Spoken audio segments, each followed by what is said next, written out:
Olá pessoal, sejam bem-vindos a mais um ABAIcast, o podcast da nossa querida ABAI, Associação Brasileira dos Assessores de Investimentos. E hoje, eu e Paulo temos o prazer de receber uma convidada ilustre. Apesar desse episódio não passar no mês de março, mas estamos gravando ele no mês de março, no mês das mulheres, e temos o prazer de ter conosco a convidada Ana Carla Abrão. Muito obrigado por aceitar o nosso convite. A Ana, economista com doutorado, com doutorado na USP, com uma trajetória brilhante e uma das principais entendedoras do sistema financeiro brasileiro. A Ana, como vocês vão ver aqui com a gente, ao longo da sua trajetória, teve iniciativa setor público, setor privado, acadêmico.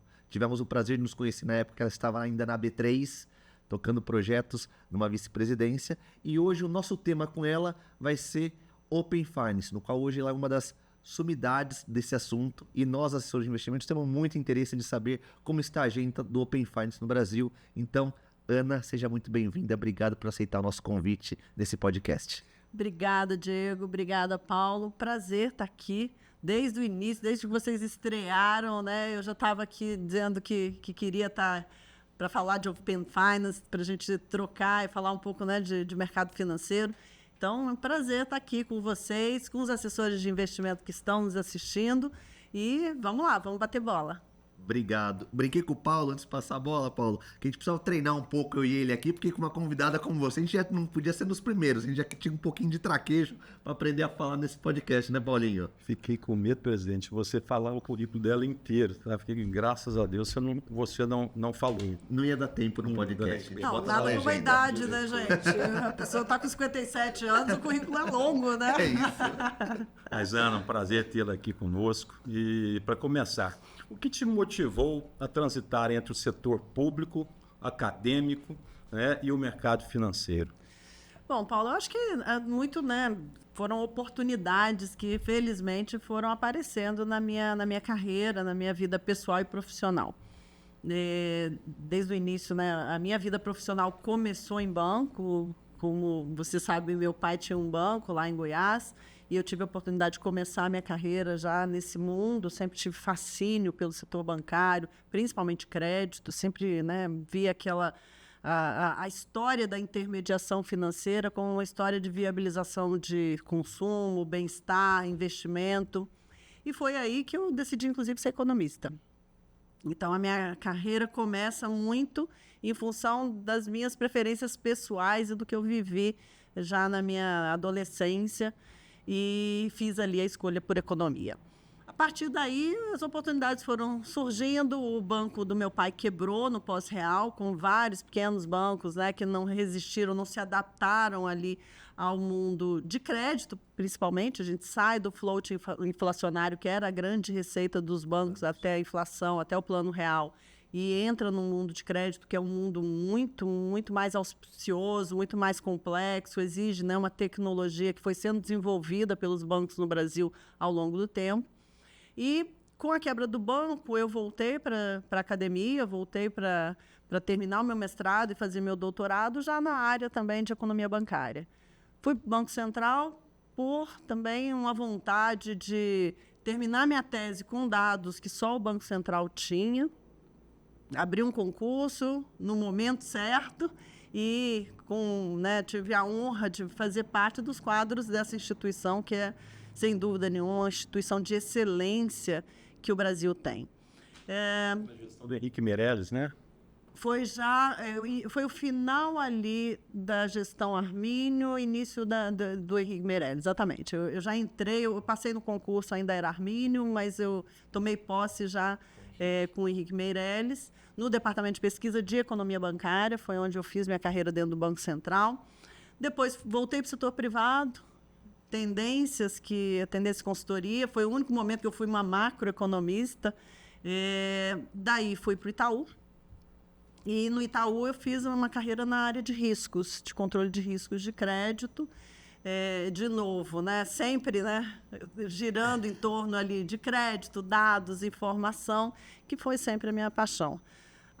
Fiz um interregno ali de fiscal, como secretária de Fazenda, pelo convite do governador Marconi, à época, que começava o seu 4º mandato. Então, eu fui uma economista fiscalista também pela primeira vez na minha carreira e me apaixonei pelo setor privado, pelo setor público, pela agenda e pelo debate público, principalmente com a bandeira de reforma administrativa.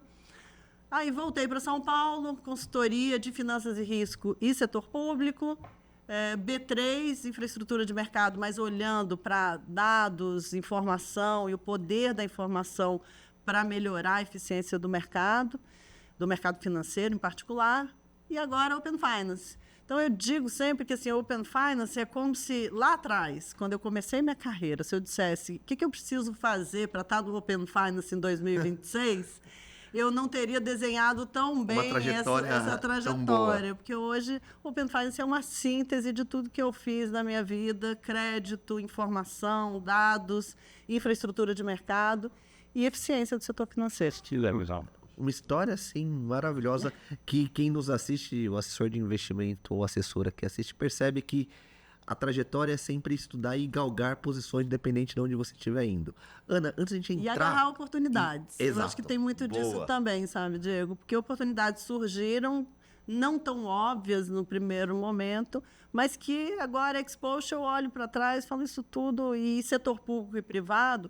Hoje, o Open Finance, né, o time que eu lidero hoje, o projeto que eu lidero hoje na Associação Open Finance, ele se refere a uma infraestrutura pública. É uma infraestrutura que gera competição, que está vinculada a uma agenda pública. Então, esse privado e público também foi importante, em alguns momentos, eu abraçar alguns projetos que, em princípio, não tinham nada a ver com a minha formação mais core, mas que me trouxeram uma bagagem, uma experiência que fez esse mix privado-público de novo chegar onde eu cheguei com muita alegria, com muita honra, né? Não, dica assim excepcional aí para quem nos assiste. Ana, e antes de entrar no assunto do Open Finance, aqui o nosso podcast a gente sempre tenta trazer para os nossos assessores que nos assistem um pouco da história de quem nos estamos entrevistando, porque geralmente, na maioria, são histórias de sucesso, mas a gente sabe que a vida nem foi sucesso. Se você puder, antes de a gente entrar no nosso tema principal, lembrar dessa história brilhante, qual foi o momento mais desafiador da sua carreira, tanto entre setor público, privado, acadêmico, e o que a sua formação, porque isso é muito importante, né? Ninguém sai dessas soluções de desafios sem ter uma bagagem importante. Se você puder compartilhar com a gente, porque isso também ajuda quem está nos assistindo a ter essas ideias inspiradoras. Bom, Diego, eu diria que, e você trouxe um tema aí super importante, que é a coisa do estudo, né? De você, né, investir na sua capacidade, na sua capacitação. E eu tive 2 momentos, um desafiador, talvez, né, mais negativo no primeiro momento, hoje eu nem carrego como negativo, e um desafiador muito positivo, mas muito desafiador, que eu posso trazer aqui como os 2 que me vêm à cabeça quando a gente fala em desafios, né, na minha carreira. O primeiro deles, sem dúvida nenhuma, foi a quebra do banco do BBC, que se imagina que eu tinha lá meus nem 30 anos, né, e de repente toda a trajetória que eu tinha desenhado para mim do ponto de vista profissional se esvaiu da noite para o dia, literalmente. Ali foi um desafio, sem dúvida nenhuma, e a decisão foi: deixa eu voltar para os bancos da universidade, né? Fui fazer meu mestrado, terminar o mestrado, defender minha tese e fazer meu doutorado. E foi onde eu, inclusive, consegui colocar aquela frustração e transformar aquela frustração numa coisa positiva, né? Que foi, inclusive, a minha tese de doutorado, que foi em spread bancário e corrida bancária, foi o que me alçou, inclusive, profissionalmente. E que me dá, até hoje, uma bagagem, né, e uma experiência muito grande. Então, esse foi o primeiro. E o segundo foi como secretário de Estado de Fazenda de um Estado que estava em dificuldades fiscais muito, muito graves. Esse me desafiou em outras competências, que era a competência da comunicação, da articulação política. Dialogar, né? Porque também... Dialogar, explicar o que precisava ser feito para a gente não entrar num processo como a época Minas Gerais, Rio de Janeiro estavam sem pagar salários, né, num processo, numa espiral muito negativa. Então, ali foi muito desafiador, porque eu saí do campo técnico em que a minha formação me dava muito conforto como uma microeconomista bancária, né? No Itaú, os desafios eu tratava de uma forma muito técnica. Ali, o técnico não me dava tanto respaldo, porque você tinha que negociar, explicar, ter, né, uma capacidade de articulação que era uma competência que eu só descobri, né, que ela existia na hora que eu precisei usar. Perfeito. Então, ali também foi muito positivo, porque foi um investimento, diferentemente, né, do doutorado, no primeiro momento, ali foi um investimento na minha capacidade pessoal também e tirar ali de dentro o que eu preciso fazer, entender e desenvolver como profissional que eu não tenho hoje. Perfeito. Então, esses 2 episódios eu diria que foram bastante desafiadores, mas em ambos eu carrego hoje, olhando para trás, de novo, uma bagagem que eu fui acumulando. Aprendizados, né, Ana? Eu acho que isso que é importante, né? A gente aproveitar todos esses eventos que a gente, no momento, acha que é um momento doloroso ou de insucesso, difíceis. Exatamente. E conseguir transformar isso, eu acho que é sempre assim, uma evolução. Isso serve aí para quem está nos assistindo também, que a trajetória nunca é fácil, nunca é uma linha reta, igual o nosso gráfico de bolsa, né, Paulinho? Daqui para lá, mas para aí vai indo altos e baixos, não é? É isso mesmo, é isso mesmo. Vamos para o nosso assunto principal? Vamos então começar. Vamos lá. E, então, falando dele, o que o Open Finance representa hoje para o mercado de capitais, para o mercado financeiro no Brasil, Ana? Ana, desculpa. Dá uma explicadinha para o nosso... O que é o Open Open Finance? Finance? Porque a gente conhece da maneira geral, mas se puder, Vamos bom, a lá. gente já aproveita tudo. Isso. E é um com assunto que certeza. está em voga em todas as plataformas. Todas, né? Sim. todas. E eu tenho muito orgulho disso, porque, assim, primeiro até eu vou responder a pergunta do Paulo, depois eu vou falar por que eu estou respondendo, né, dessa forma. O Open Finance é uma revolução do sistema financeiro nacional. É tão poderoso quanto isso. Por quê? Primeiro vamos dizer, então, o que é o Open Finance. O Open Finance é uma infraestrutura que conecta hoje mais de 700 instituições reguladas, bancos, cooperativas de crédito, instituições de pagamento, instituições iniciadoras de transação de pagamento, fintechs, conectam de uma forma padronizada e regulada. Conecta uma a uma. Então, a gente está falando de mais de 700 instituições. Quando a gente, né, discute interoperabilidade, mercado de recebíveis, duplicados escriturais, quando a gente fala de Open Finance, por design, o Open Finance foi construído interoperável. Ou seja, todo mundo fala com todo mundo. E todo mundo fala com todo mundo de uma forma padronizada, regulada e segura. Para que isso? Para que as informações do cliente, mediante a sua autorização, possam transitar de uma instituição para outra. Primeiramente, para a gente quebrar uma barreira, que é uma barreira de mercado informacional. O seu banco, até 5 anos atrás, se você transacionava com ele, só ele tinha seu histórico, só ele te conhecia. E o que você fazia? Você tendia a concentrar suas informações nesse banco para que você recebesse melhores ofertas de crédito, de investimento, de serviços. Com o Open Finance, essa barreira se quebra porque as informações elas transitam de forma padronizada entre as instituições. Antes, os mais velhos, vocês não, nem vocês talvez, talvez alguém que esteja nos ouvindo aqui, se você queria levar seu histórico transacional financeiro de uma instituição para outra, você ia lá na instituição, na agência, pedir isso impresso, normalmente levava 90 dias, vinha um calhamaço de papel, você chegava na outra instituição e falava, olha, aqui está meu histórico dos últimos 90 dias da minha conta corrente, os meus investimentos, etc. Essa instituição olhava e falava assim, eu não sei o que fazer com isso. Até porque a terminologia de um banco, o lançamento lá no extrato de um banco era diferente do outro. E você começava do zero o seu histórico se você queria, de fato, mudar de banco. Hoje isso não existe. Hoje, ao conectar uma conta com a outra, automaticamente as informações fluem de uma forma que o banco A consegue instantaneamente saber o que você tem no banco B. Isso é real time e, inclusive, com latências muito baixas para permitir a segunda camada, que são serviços, principalmente serviços de pagamento, mas não só. Então, o Open Finance é essa infraestrutura, esse encanamento que foi criado ao longo dos últimos 5 anos para permitir que essas informações fluam e com uma conexão com o arranjo de pagamentos PIX, ou seja, né, com o nosso principal arranjo de pagamentos e o mais popular deles, a gente possa, inclusive, usar dados, pagamentos e tecnologia para, por exemplo, fazer um PIX por mensagem de WhatsApp. Hoje, eu só faço PIX de menor valor via mensagem de WhatsApp. E isso é o quê? É o Open Finance interligando a informação de que eu tenho um saldo na minha conta com o arranjo PIX e permitindo que eu não precise nem abrir o aplicativo do banco para fazer um PIX numa situação, eventualmente, que eu não quero correr riscos de abrir o aplicativo do banco no celular. Isso é um caso. Fora isso, consolidação de saldos.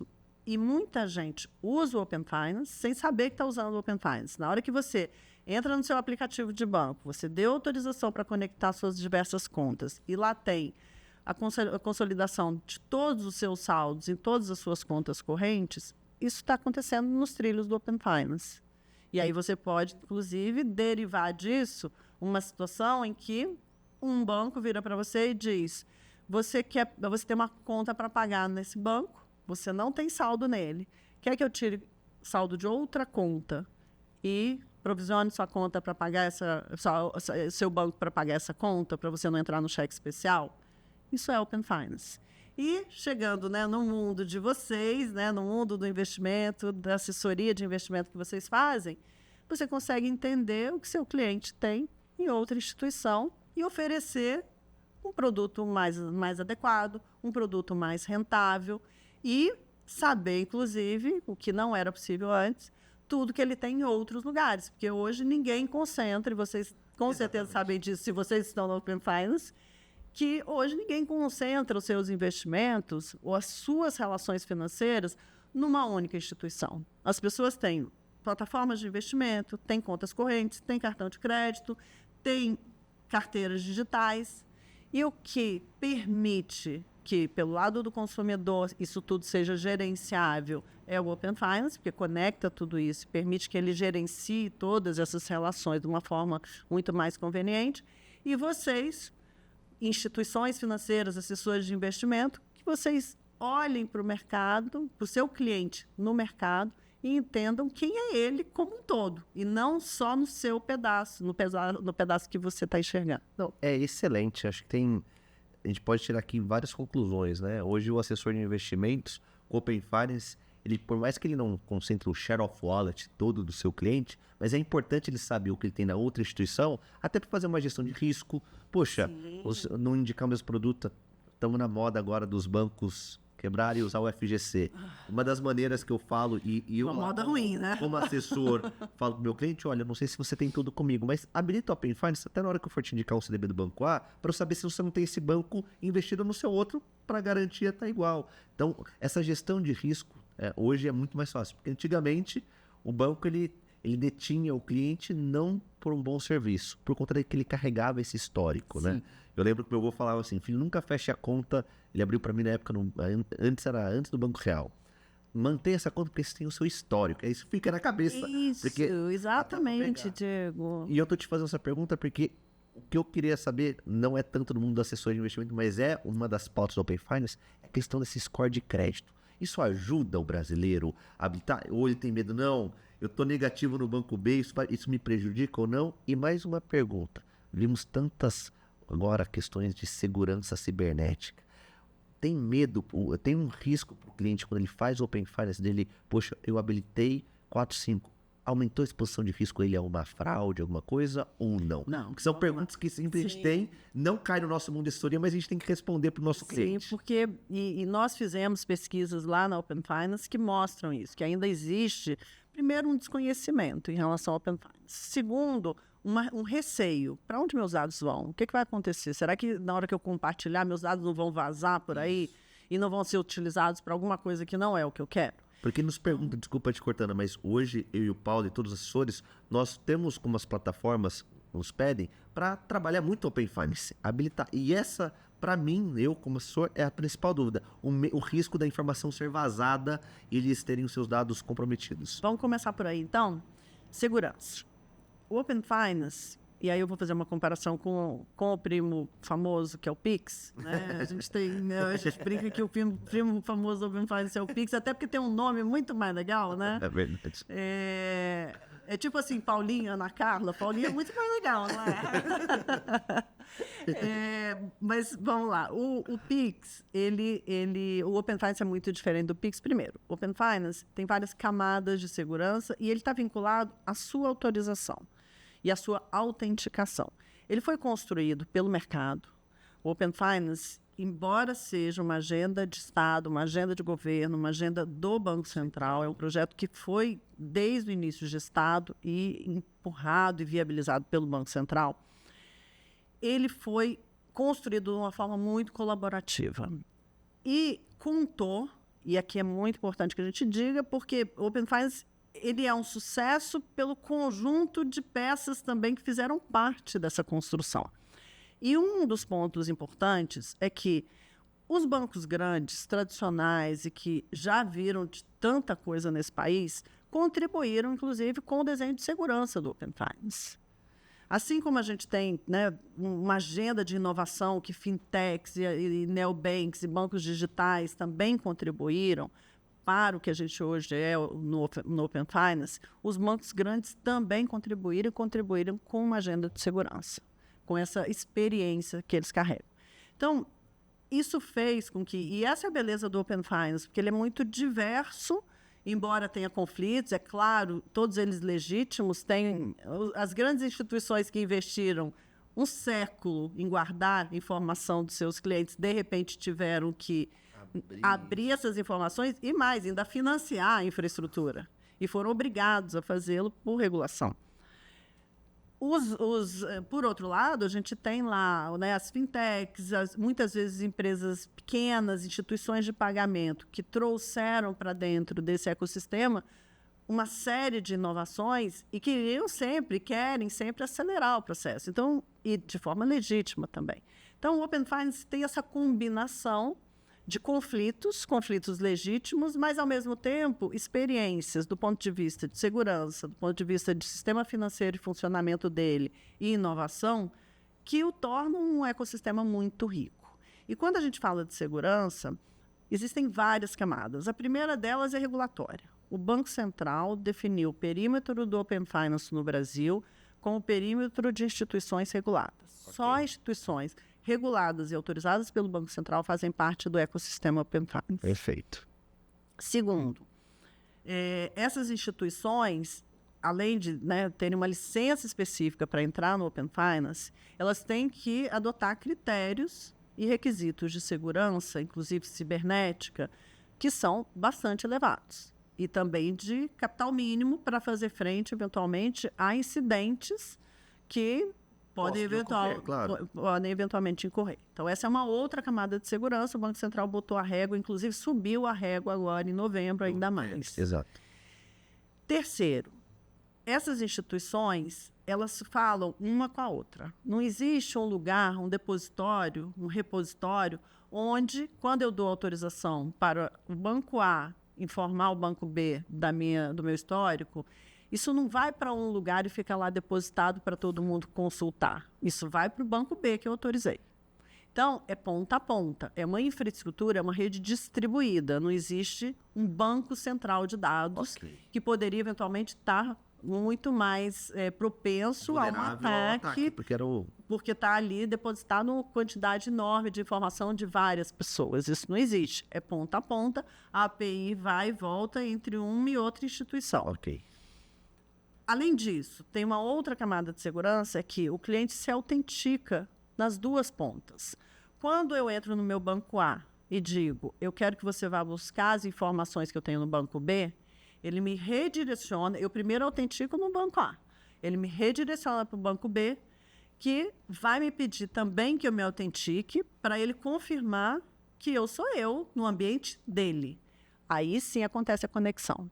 Então, todas essas camadas de segurança acontecem na infraestrutura. Além disso, a gente tem hoje a Associação Open Finance, que tem a responsabilidade de monitorar esse ecossistema. Então, nós monitoramos hoje quase 10 bilhões de chamadas de API por semana. Isso são 400 bilhões de chamadas de API por ano. É isso que a gente deve fechar o ano de 26. E esse monitoramento, ele é um monitoramento de desempenho, de disponibilidade, de latência e também, agora, de segurança, para identificar se há vulnerabilidades ou padrões que são padrões fora do que a gente deveria observar, para que a gente levante a mão e acione o Banco Central em casos como esse. Até hoje, vou bater na madeira aqui, nós não tivemos incidentes no sistema de Open Finance, mas é claro que nós sabemos que o fraudador é muito, né, muito esperto e temos que tentar aqui sempre nos anteciparmos a esses movimentos. Nesse momento, estamos fazendo um assessment de segurança com todos os participantes, chamando eles para contribuírem para que a gente eventualmente identifique alguma brecha ou algum movimento estranho e possamos fechar essa eventual brecha que pode vir a ter. Perfeito. E a questão do crédito, que eu te perguntei no começo, o score de crédito, pode ajudar? Vamos lá. O crédito, bom, como é que o Open Finance começou? Ele começou só com dados. A gente informava dados de um lado para o outro e, com isso, cada banco recebia aquelas informações e agregava aquelas informações às suas operações, aos seus modelos de risco de crédito. Inicialmente, a gente teve um problema porque pouca gente estava dando o seu aceite. Principalmente, a gente tinha pessoas em busca de crédito. Então, teve um primeiro movimento ali que gerou algum viés, porque era uma base que queria, principalmente, não estava conseguindo acessar crédito, estava buscando, via Open Finance, o crédito. Então, essas bases que alimentaram, essa base inicial que alimentou os modelos de crédito, ela não estava resolvendo muito. Tanto é que vocês devem ter ouvido, muita gente ouviu que o Open Finance não serve para nada, o Open Finance, os dados não funcionam nos modelos de crédito, o cliente não vê valor. E muitos clientes que deram autorização para o Open Finance não tiveram aumento de limite ou não tiveram uma oferta de crédito e também se frustraram. Hoje é diferente. Nós temos 174 milhões de consentimentos dados. Isso significa que 174 milhões de contas no Brasil hoje estão conectadas via Open Finance. Não significa 174 milhões de pessoas, claro, porque tem gente que dá mais do que um. Exato, isso está duplicado. Mas a gente está falando aqui em torno de 100 milhões de consentimentos únicos. A gente está falando, talvez, aí, né, de cerca de metade da população brasileira que tem pelo menos uma conta corrente que já deu o seu consentimento. Isso são pesquisas, a gente contratou uma pesquisa que mostrou que esse número, na verdade, é 49%. Olha. É uma pesquisa, tem margem de erro, etc., mas a gente está falando aí de cerca de metade das pessoas que têm pelo menos uma conta corrente que já deu o seu consentimento no Open Finance. Com isso, o que a gente tem? A gente tem uma base de dados muito mais representativa. E não só isso. Os modelos de crédito hoje já evoluíram para usar essas informações, porque já são 6 anos de histórico que estão sendo, né, que transitam e estão sendo compartilhados de uma instituição para outra. Então, a acurácia hoje desses modelos com as informações de crédito é muito maior. E a tendência é que, para pessoas que têm um risco de crédito, estão pagando uma operação mais cara do que elas deveriam pagar, porque ela tem um bom risco de crédito, é que a gente tenha mais oferta e um custo menor. E, além disso, a gente lançou a portabilidade de crédito. No caso da portabilidade de crédito, não tem erro.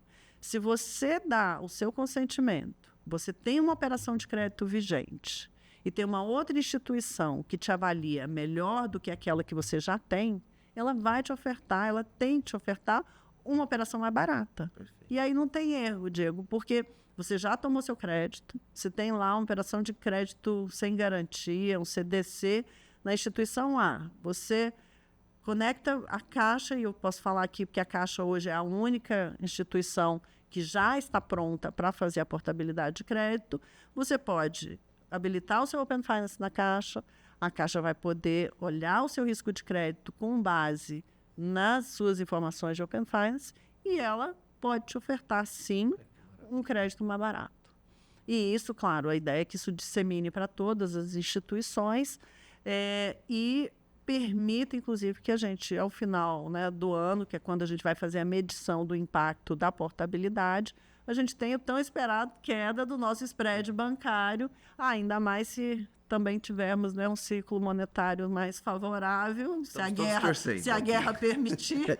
Então, nós teremos, ao final do ano, um impacto que é um impacto muito direto. O de modelos de crédito já existe, a gente já observa, mas ele é menos direto, né? Ele passa ali por outros fatores, mas o da portabilidade é inegável. Perfeito. Uma curiosidade antes da pergunta, desses 174 milhões de liberações, né, vamos dizer assim, vocês têm a estatística que seria poupança disso aí? Até temos, Paulinho, porque as APIs de investimento hoje, inclusive, quando a gente monitora quais são as APIs mais chamadas. A primeira é de segurança, né, para garantir que você é você mesmo, né, tem uma API de validação ali de segurança. A segunda é de conta corrente, então são, né, as informações transacionais de conta, saldo principalmente. A terceira hoje é investimento. E não era. Investimento vem subindo e claramente porque no ecossistema Open Finance as pessoas e talvez os assessores... Eu ia falar, a gente tem que entrar na sua pesquisa, trabalho dos assessores em disseminar o Open Finance. Porque investimento subiu nesse ranking e claramente está sendo muito usado para fins de saber, de entender, né, onde é que as pessoas estão, como é que as pessoas estão distribuindo seus investimentos no mercado. Legal.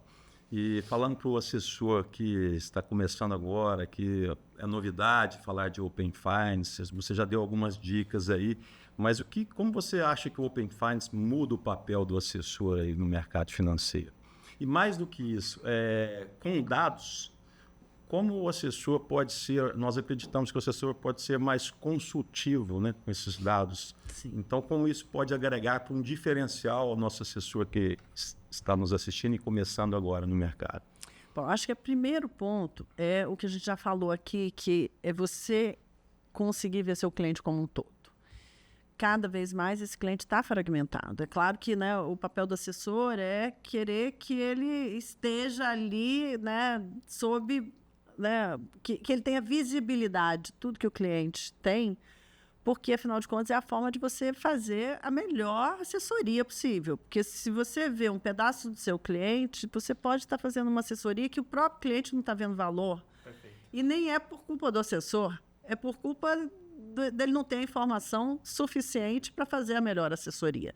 Então, acho que o primeiro ponto é esse, assim, é o assessor ter a ferramenta principal para que ele desempenhe seu trabalho da melhor forma possível, que é saber quem é aquele cliente, o que ele de fato tem, e não só um pedaço do que ele tem. A partir daí, a assessoria, ela sim pode ser muito mais consultiva e muito mais assertiva, porque você consegue entender onde é que o risco daquele seu cliente está, onde é que ele está distribuindo, eventualmente até sem entendimento do processo, está distribuindo o dinheiro dele, e fazer o que vocês fazem muito bem, que é dizer, olha, você aqui está colocando seu dinheiro, né, não em seu benefício, eventualmente está colocando seu dinheiro em benefício da instituição. Porque o Open Finance, ele parte desse princípio, é mais poder para o cliente. É o cliente poder optar para usar a informação dele em seu benefício. E o assessor está ali como um consultor para dizer, se você fizer isso aqui, é melhor para você, a sua rentabilidade vai melhorar, o seu risco vai estar mais adequado.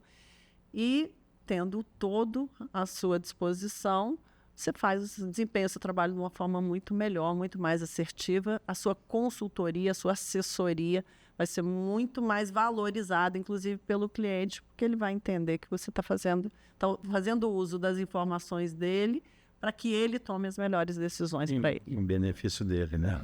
Isso, Paulo, vou gerar uma polêmica aqui com a fala da Ana, que nossos queridos consultores de investimentos, porque o Open Finance aumenta o leque do assessor de investimento. Porque para quem está nos assistindo, qual que é a grande diferença entre o assessor de investimento e o consultor de investimento?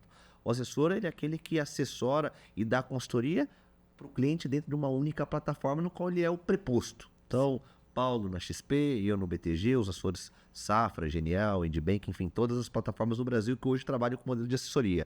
Mas com o Open Finance, nós assessores estamos mais empoderados, porque apesar do que eu estou olhando lá na minha conta que o meu cliente tem no BTG, ele dando o aceite do Open Finance, eu consigo ver eventualmente o que ele tem na XP, Safra, Bradesco, Itaú, e eu consigo fazer um trabalho consultivo muito melhor e trazer, se for do interesse do cliente, para cá. Eu acho que isso dá um poder para o assessor enorme, que antes eu sempre tinha que pedir, poxa, me manda seu extrato para eu olhar se você tem ou não tem essas informações. Então, para nós, o Open Finance virou uma ferramenta de trabalho. Ferramenta. Exatamente. Muito importante. É isso mesmo, é uma ferramenta. E a gente tem que disseminar isso, e por isso que essas questões que eu te perguntei aqui, de segurança, são argumentos que nós, assessores, temos que ter para poder explicar ao cliente e ele dar o consentimento. Porque no fim, quem ganha com o Open Finance não sou eu só que estou vendo, é o cliente, ele fica mais empoderado, né? Exato. A gente sempre fala aqui na associação que o papel do assessor é o cliente. Se não existir o cliente, não existe o assessor de investimento. E até pegando, eu tô falando isso, Paulinho, porque a Ana é tão boa, ela já respondeu 2 perguntas minhas. Vai acabar o podcast rápido aqui daqui a pouco, assim. Brincadeira. Mas o que a Ana comentou muito aqui pra gente que tá nos assistindo sobre o Open Finance é que faz, de fato, a essência do assessor, que não é mais só um vendedor de produto. É o quê? Agregar valor. Serviço. Não vem para cá porque um produto tem uma taxa menor que o outro. Eu olho sua asset allocation, olho o seu gráfico como está e mostro para você que tem soluções A ou B, te ajudo na gestão de risco, olha oportunidades que talvez na casa A você só tenha na casa B, e aí o assessor ele vira de fato um assessor completo. Então, a gente está muito feliz com isso. Tem um ponto adicional aqui. Pode ter certeza, até pelo movimento que a gente vê hoje, né, na infraestrutura, a escalada de consentimentos, né, e de autorizações, quem não está no Open Finance está em desvantagem competitiva, porque se o seu cliente não te deu, né, autorização para vê-lo em outros lugares, pode ter certeza que ele já deu autorização para que outros lugares o vejam na sua instituição, na sua plataforma. Exato. Então, se você ainda não tem o Open Finance do seu cliente, você está em desvantagem em relação ao assessor da outra plataforma que ele tem relacionamento. Então, corre atrás do consentimento, porque hoje não estar no Open Finance é uma desvantagem competitiva. E é isso, Paulinho. Porque no caso, antes, eu que tinha o cliente, eu estava tranquilo porque só eu via aquilo. Agora não sou mais eu que vejo. Eu posso ver dos outros, como os outros podem ver aqui também. Exatamente. Então, e se você não está vendo... Chico, bate em Francisco. Então exatamente. Tem que... E se você não está vendo, pode saber que alguém está te vendo. Está vendo seu cliente ali na sua plataforma. É isso. E o que a gente falou, o assessor ele faz relacionamento. Ele tem que... O Open Finance faz parte dele criar esse relacionamento e verdadeiramente conhecer o cliente na sua completude, não só em uma única conta que ele está administrando. E é um ciclo muito virtuoso, porque isso também desafia o assessor. Porque na hora que ele vê onde é que o cliente dele está, o que ele tem de alocação nos outros relacionamentos dele, ele também vai se desafiar para dizer, eu preciso trazer esse cliente para mim, eu preciso ser capaz de dar para ele uma consultoria, uma assessoria, que ele vai ver valor aqui, eu preciso ofertar para ele alguma coisa que eventualmente ele não tem nos outros lugares. Então, isso também instiga, desafia para que, como a gente falou, né, no começo aqui, para que a gente se desafie, para que a gente melhore o próprio trabalho que a gente está desempenhando. Né? É bom para todo mundo, né? É bom para todo mundo. O Brasil virou referência global no Open Finance, a gente sabe disso. O que vocês, ou o que fizemos de certo, ou melhor, aonde não erramos para isso? Não, eu acho que tem... Primeiro, a gente aprendeu com o erro dos outros. Isso já nos deu uma vantagem ali na partida. O Open Finance brasileiro foi inspirado no Open Finance inglês, na verdade, Open Banking inglês. E o Open Banking inglês começou cerca de 2 a 3 anos antes do nosso. E o nosso Banco Central, o nosso sistema financeiro, visitou a Inglaterra na época para entender coisas que ali eles tinham patinado. Então, a gente já começou A gente aqui brinca que a gente não cometeu os mesmos erros deles, a gente cometeu os nossos, mas eles não foram tão grandes assim, não. Tanto é que, de fato, hoje o Open Finance brasileiro é o maior, mais bem-sucedido, o mais reconhecido e a maior referência em Open Finance do mundo. Não, a gente tem que se orgulhar, porque realmente, assim, todos os lugares hoje que a Open Finance, a associação, é convidada para ir falar no mundo, é justamente para a gente poder compartilhar a nossa experiência, porque nós somos a referência global. Então, temos sim que nos orgulhar, porque é uma situação, né, no momento em que todo mundo fica falando, ai meu Deus, né, Brasil, né, fiscal, taxa de Temos algo para que juros. nos orgulharmos. Temos, sim. Tem uma agenda aqui, que é uma agenda que começou lá atrás, no final da década de 90, e o Banco Central, com muita consistência, muita persistência, veio desenvolvendo essa agenda. Começou com juros spread bancário, depois BC+, depois BC hashtag. Chegamos aqui com esse que é um ecossistema referência global. O que nós fizemos de muito certo? Primeiro, temos que bater palma e prestar homenagens ao Banco Central do Brasil, que abraçou essa agenda e falou, ela vai acontecer porque a gente entende que ela é importante na agenda de competição e inovação do sistema financeiro nacional. Nosso sistema financeiro também sempre foi referência. Isso é verdade. Mas chegou um determinado momento que o Banco Central falou, temos que quebrar algumas barreiras, uma delas a informacional, para garantir que a gente continue evoluindo e que essa concentração não se transforme em falta de inovação ou falta de competição. E foi isso que foi feito. O Banco Central obrigou os bancos, principalmente os bancos grandes, S1, S2, a entrarem no ecossistema. Os outros eram voluntários, para eles eram voluntários, mas claro que eles viram uma vantagem muito grande em entrar. Acesso a essas informações. Acesso a essas informações, exatamente, né? E com isso, nós tivemos uma combinação de um Banco Central forte e com uma agenda, que era uma agenda muito positiva, um sistema financeiro que aportou muito da sua experiência, por um lado, quando a gente pega os incumbentes e tradicionais, e muita inovação, quando a gente pega os neobanks e as fintechs. Um Pix, Paulinho, que trouxe ali, né, um movimento muito popular e de adesão e de inclusão financeira e uma eficiência muito grande. Então, o arranjo de pagamentos do Pix foi super importante e digitalizou, letrou as pessoas, né, no mundo digital financeiro, que aconteceu principalmente ali na pandemia. E uma governança que é uma governança também muito diversa e muito representativa. Hoje temos aí as associações de bancos grandes, as associações de cooperativas de crédito, as associações de fintechs, de instituições de pagamento, de bancos médios. Todas elas fazem parte da governança do Open Finance, da Associação Open Finance, e aportam ali as suas experiências e acabam gerando um equilíbrio de forças que também é muito importante para que a gente evolua, mas evolua de forma segura. Então, esse é o segredo do sucesso do nosso Open Finance. Nunca é um fator só, mas eu diria que tem fatores muito fortes, e talvez o principal deles é um regulador, né, que botou isso numa agenda de Estado, e em torno disso a gente teve situações que aconteceram ali muito favoráveis para que culminasse nesse sucesso que é o nosso Open Finance. Que maravilha. Paulinho, eu vou apertar do tempo aqui, vou combinar. Você faz mais 2 perguntinhas, eu mais 2, a gente tem que encerrar. Eu queria fazer daqui a pouco o podcast 2 com a Ana, vai ter que ter. Ela já falou que vai ter uma pesquisa no final do ano, vamos convidá-la se ela tiver agenda para compartilhar com certeza. nós todos os dados que tem do Open Finance.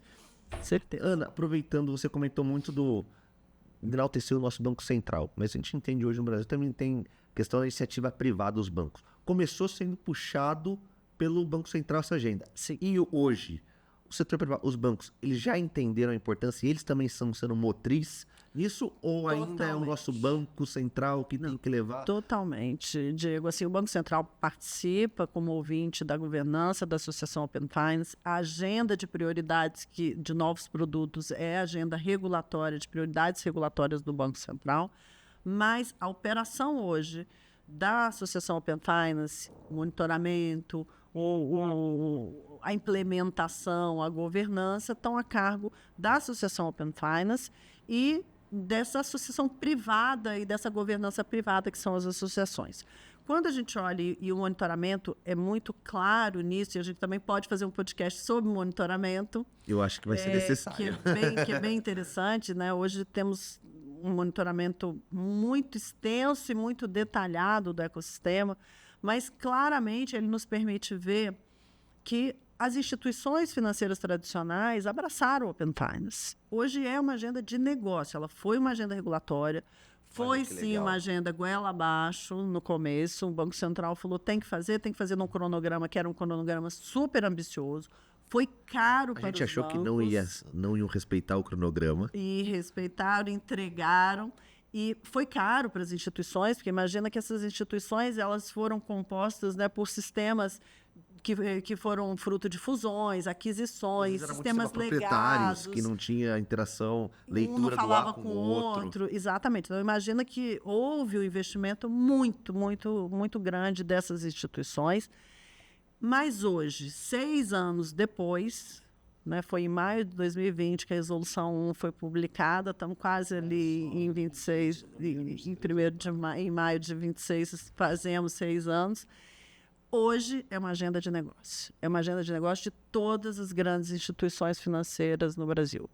Quando a gente pega as 5 maiores, né, que são as 5 que lá atrás foram, né, os S1 que foram os primeiros, né, a entrar no processo, todos eles hoje têm uma agenda de negócio de Open Finance estratégica, e nós percebemos isso tanto pelo monitoramento que nós fazemos e que é público, senão não estaria dizendo isso aqui, mas também pela própria publicidade deles, pela própria forma como eles veem o mercado, como eles se comunicam com seus clientes, dizendo: vem para o Open Finance que eu vou te servir melhor com o Open Finance. E que é verdade, porque hoje o cliente que tem acesso aos serviços e funcionalidades que o Open Finance permite numa instituição, ele quer ter isso na outra instituição, senão ele vai eleger a primeira como o seu canal principal de acesso.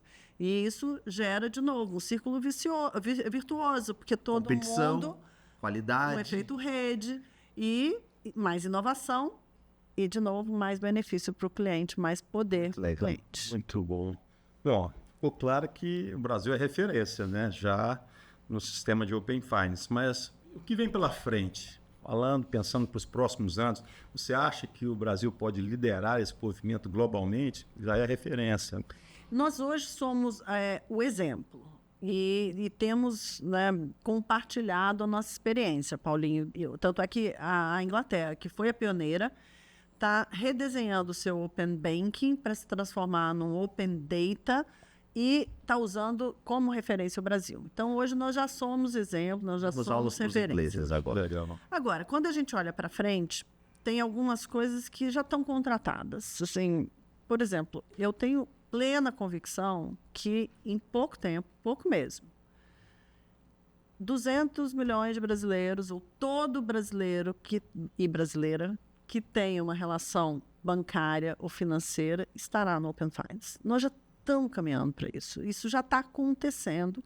E eu toda vez que eu boto um horizonte de tempo, eu diminuo um ano porque tá escalando, é exponencial o número de consentimentos e a forma como as pessoas estão lidando e as instituições financeiras estão lidando com o Open Finance. Então, primeiro, isso vai ser parte natural do seu processo de abertura de conta, de pedir um cartão de crédito. Pedir um aumento de limite de cartão. Exato. Vai ser dia a dia. Vai ser um processo do dia a dia. Não necessariamente a gente vai lembrar que isso é Open Finance, mas isso vai ser natural. Você vai abrir uma nova conta numa outra instituição financeira, ele já vai te pedir autorização para conectar sua conta.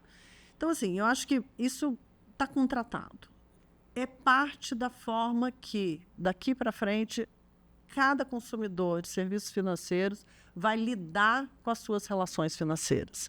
Porque é mais conveniente, porque é onde ele tem poder sobre as suas informações e é onde ele tem mais serviços. Pelo lado das instituições, é a forma como ela tem de melhor servir o seu cliente E, de novo, se ela não está fazendo isso, seu concorrente está fazendo. Então, é melhor correr atrás.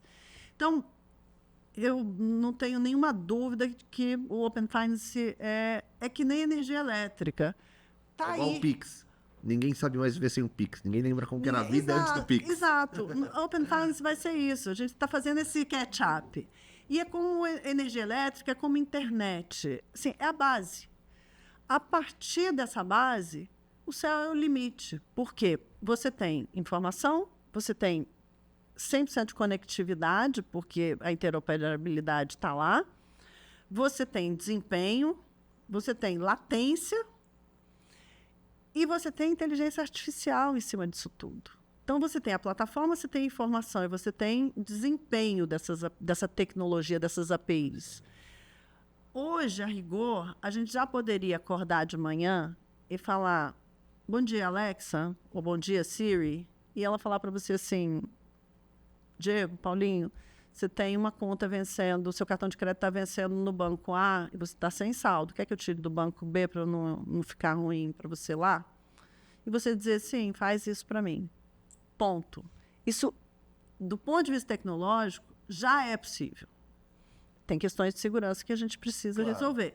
Inclusive, né, de autenticidade de voz, etc. Mas, assim, você tem a informação nos trilhos do Open Finance, você tem a plataforma e a conectividade, e você tem inteligência artificial que é capaz de fazer que, via comando de voz, você faça ações que são ações, né, de transferência de uma instituição para outra. Então, assim, a base para tudo isso está aí. O que vem vai depender da nossa capacidade de colocar segurança nesses processos. Perfeito. E garantir o quê? Que o cliente saiba o que ele está fazendo. Porque esse é um outro ponto fundamental do Open Finance e da nossa, né, da Associação Open Finance como responsável pela governança e operação do processo, é ter a transparência para que o mais poder para você, que é o mote do Open Finance, se mantenha vivo, inclusive com transparência, com informação, para que o cliente diga: eu quero ir até aqui, com as minhas informações, com a conexão das minhas contas correntes, não quero ir além. E, mais do que isso, quando eu quiser recuar, eu tenho o poder de ir lá e cancelar essa autorização. Isso é fundamental. Ana, eu vou extrapolar um pouquinho mais, eu sei que eu te falei, mas eu fico com uma dúvida, e aí como dúvida, e eu como assessor de investimento. O Open Finance fala muito desses produtos de investimentos. Qual que é a agenda do Open Finance para ampliar isso? Vai entrar a Previdência? Vai entrar outros produtos que hoje também caem no hall do assessor de investimentos? Ou ainda está muito no mundo bancário? Porque a gente tem no Brasil, tem essa questão, é BC, é SUSEP, e acaba tendo... Até onde vai o nosso Open Finance? A partir do momento que eu posso concentrar como assessor patrimonial, eu vi a previdência dele que tem fora, ou talvez alguns outros produtos que ele contratou via ambiente bancário.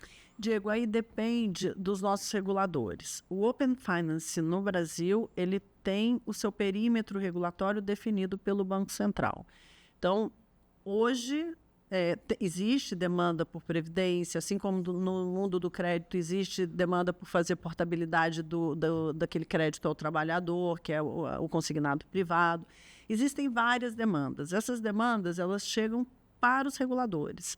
E são eles que definem o que entra, o que não entra. Nós, como Associação Open Finance, a gente é o operador dessas prioridades regulatórias. Mas existe hoje, sem dúvida nenhuma, o mercado, principalmente o mercado de investimento, mais e mais está demandando que os produtos entrem justamente para que a gente tenha, dentro de um ecossistema só, a visibilidade completa. Então, é muito a partir dessas demandas, desses inputs para os reguladores que a gente pode ir ampliando. No nosso mundo Open Finance, é o que eu digo, a base está feita, é o que a gente falou aqui. O trilho já está montado. O trilho está aí, as conexões estão aí, elas funcionam, elas têm desempenho, elas têm latência, elas têm segurança.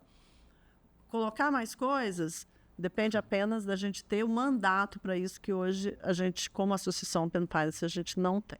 Mas aí deixa com a gente, né, Paulinho? A gente é assessor, a gente gosta de entrar numa seara de agenda que é do BC, a gente joga para a CVM e vice-versa. A gente, quem sabe, vai dar um pouco mais de trabalho para a associação Open Finance. Voltamos ao BC. É isso. A gente, no Congresso. assessor, a gente gosta de trazer... Dessas boas brigas. É isso, exatamente. Temos que ser versáteis, né, presidente? É isso. Mas aí, falando da Ana Carla, Vamos para o final. vamos tentar, né? Porque vamos ter que fazer o segundo mesmo. Mas falando da Ana Carla, o que a Ana Carla quer deixar de legado para o mercado financeiro, para o sistema financeiro? E mais do que isso, o que a Ana Carla pode dizer para as assessoras ou para as mulheres? Porque a sua sim. história... O nosso mercado ainda é um mercado muito masculino. Lembrando que estamos no mês das mulheres, no Março Verde, né, presidente? A ABAI fez 11 anos, várias mulheres, várias assessoras se manifestaram para nós no Março Verde, então fale para elas. Perfeito. Bom, primeiro o legado, né? Eu acho que o legado é garantir que nós tenhamos um mercado de crédito cada vez mais democrático, mais acessível e com preço, com custo menor, com spread mais baixo. É isso que a agenda, né, de 1999, quando eu era servidora do Banco Central, com muito orgulho, a gente começou essa agenda, ela chegou até aqui com uma trajetória muito bonita, mas nós temos, justamente com o Open Finance, a maior das oportunidades de impactar diretamente o custo do crédito no Brasil e o acesso a crédito no Brasil. Então, esse é o legado que eu gostaria de deixar. Não eu, todo o meu time hoje, são 120 pessoas dentro da Associação Open Finance que trabalham com o propósito de gerar valor para a sociedade. E gerar valor para a sociedade significa um crédito mais barato, mais acessível, mais justo e que as pessoas possam se alavancar de uma forma saudável e sustentável. Esse é o legado. E as amigas assessoras, o que eu quero dizer para vocês, eu também vim sempre, né, numa carreira num mundo muito masculino. O sistema financeiro o mercado financeiro é um mundo masculino. E eu queria dizer para vocês que não desistam. Eu sei que em alguns momentos é difícil. Alguns momentos a gente fala, poxa, né? A gente sente, infelizmente, até hoje, o preconceito. A gente sente, né, às vezes, um tom que é um tom inadequado, por mais que haja conscientização muito maior do que havia, né, quando eu era jovem. Mas, se a gente persegue o nosso objetivo, se a gente persegue com muita competência, com muita seriedade, o que a gente quer construir como carreira, as coisas acontecem. E levantem a mão, porque se há algo que hoje eu acho que melhorou em relação ao meu início de carreira, é que mulheres e homens hoje estão muito mais conscientes de que a mulher tem seu espaço, a mulher tem o seu talento, a mulher hoje, inclusive, né, com o meu viés aqui, tem competências que são competências, inclusive, em alguns casos, superiores às masculinas. Eu ia falar isso, eu são concordo 100%. Mas são 100%. superiores em alguns aspectos e vamos usar isso em nosso benefício. E se houver momentos, se houver situações na carreira de vocês ou na vida profissional de vocês que as coisas não estiverem ocorrendo como deveriam ocorrer, com justiça, com igualdade, com respeito, levantem a mão, que sempre haverá uma mulher ou um homem, hoje, felizmente, para defender. Poxa, que aula, O que Paulinho, não pode que aula. desistir, não pode desistir, porque no final sempre vale a pena. Parece meio retrógrado ficar falando dessa questão de gênero, mas ainda é muito importante, porque é um mercado ainda muito masculinizado. A BAI, machista, é verdade. Certa. E a gente aqui na BAI, a gente tem um objetivo nosso, como o mercado de assessoria, hoje somos 27, quase 28 mil profissionais e ainda na sua grande maioria, mais de 70% ainda são homens. Então, uma agenda nossa aqui é, quem sabe, esse mercado deve e com certeza chegará no mínimo no 50-50 ou até superar, porque como você disse, mulheres têm qualidades, talvez nosso mercado, às vezes mais superiores do que nós homens, a gente sabe disso e temos que enaltecer essa qualidade. Na operação do Paulo, na minha, nós temos várias assessoras mulheres que se destacam hoje em atendimento, em uma maneira de gerir que é totalmente diferente, não tem certo e errado, é diferente, mas com algumas competências, concordo com você, superiores. E é importante reconhecer, porque a maior frustração é que sempre a mulher é preterida num ambiente que é majoritariamente masculino. É verdade. Então, reconhecer é importante, dar espaço é importante, porque elas vão brilhar e já estão brilhando. É isso.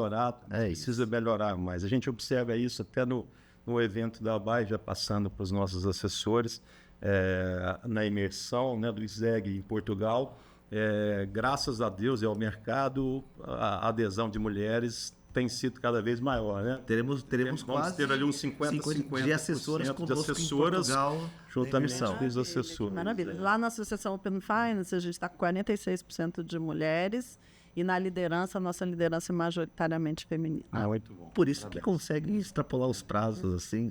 Nós homens, a gente não consegue focar em várias coisas ao mesmo tempo, é por isso. Está crescendo exponencialmente. Mas brincadeira à parte, Ana, eu queria, em nome da ABAI, agradecer muito. Pra gente hoje foi uma aula. Até sei que quem nos assistiu até agora, prorrogamos um pouco mais. Eu e o Paulinho, a gente aproveita, porque não é só um bate-papo, também para nós é um aprendizado. E a gente quer deixar esse podcast um legado para os assessores, para ter sempre um material rico, para poder pegar histórias inspiradoras e transformar nisso em caso de sucesso. Aprender um pouco. Hoje eu posso dizer que eu aprendi muito sobre Open Finance. Quem está nos assistindo tenho certeza que aprendeu. E usou o Open Finance e vai utilizá-lo como uma ferramenta de trabalho, eu acho que o assessor tem que sair desse podcast falando, poxa, eu posso usar o Open Finance como uma ferramenta para mim, que vai me ajudar a ampliar minha área de atuação, minha visualização e fazer um serviço melhor. E também o recado que a Ana deu para você.